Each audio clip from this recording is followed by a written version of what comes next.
This video is brought to you by StoneAgeGamer.com, a fantastic site for retro games, systems, accessories, and more. Be sure to check out StoneAgeGamer.com. Skip it up and that up.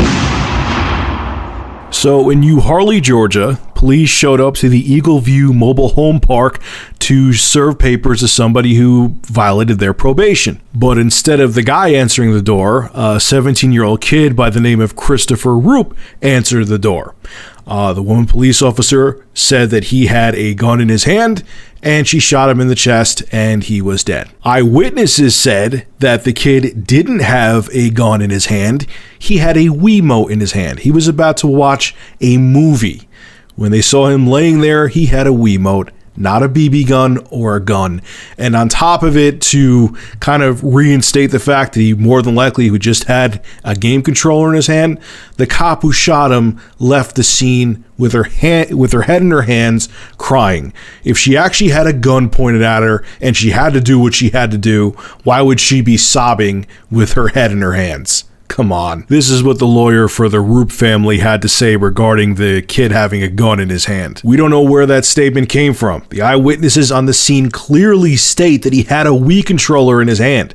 He heard a knock at the door. He asked who it was. There was no response, so he opened the door, and upon opening the door, he was immediately shot in the chest. 9 times out of 10, I generally try to avoid doing any kind of politically tense topics on Review Tech USA. A lot of you guys, especially on Facebook, send me a lot of stuff that's very politically tense, for lack of a better word, and I try to avoid it because I get very passionate about this stuff, and on top of it too, that's not what this channel's about.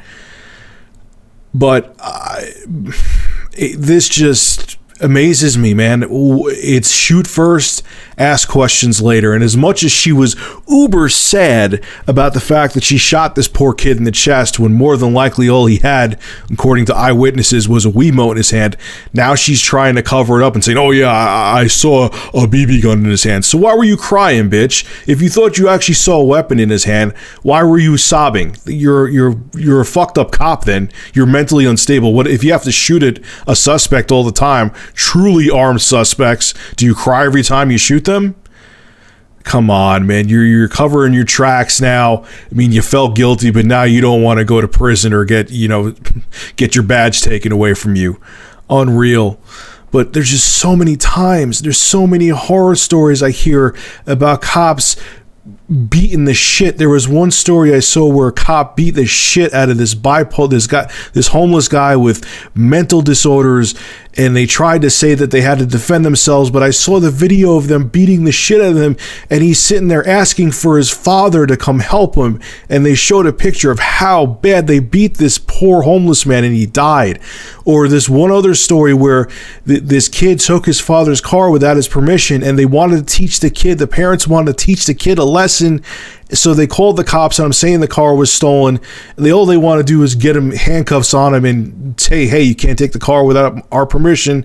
And the cops shot and killed the unarmed kid. Or when they were doing the Occupy Wall Street protests, and they were peaceful protests, and the cops with the protesters sitting on the ground in handcuffs because the cop was pissed off. He just sprayed mace all over their faces. This is scary. This is police state shit, man. And it's happening more often. I don't remember being younger, especially when I was doing dumbass shit too. I never got arrested, thank God, but close to it. I don't remember being younger or hearing even stories like this outside of me. Hearing stories of all this police brutality. I know it happened. But it's almost on a daily basis now. I'm hearing these stories. Even like 7 years ago, I don't remember hearing these stories that much. Something is fundamentally wrong, and I do not like the way things are going in this country.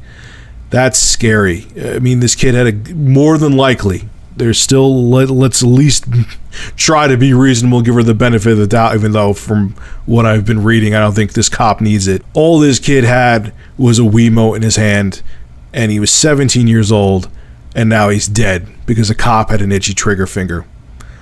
Unreal. Alright folks, make sure to rate, comment, favorite, and subscribe. And as always, thank you for supporting Review Tech USA. Have a good one.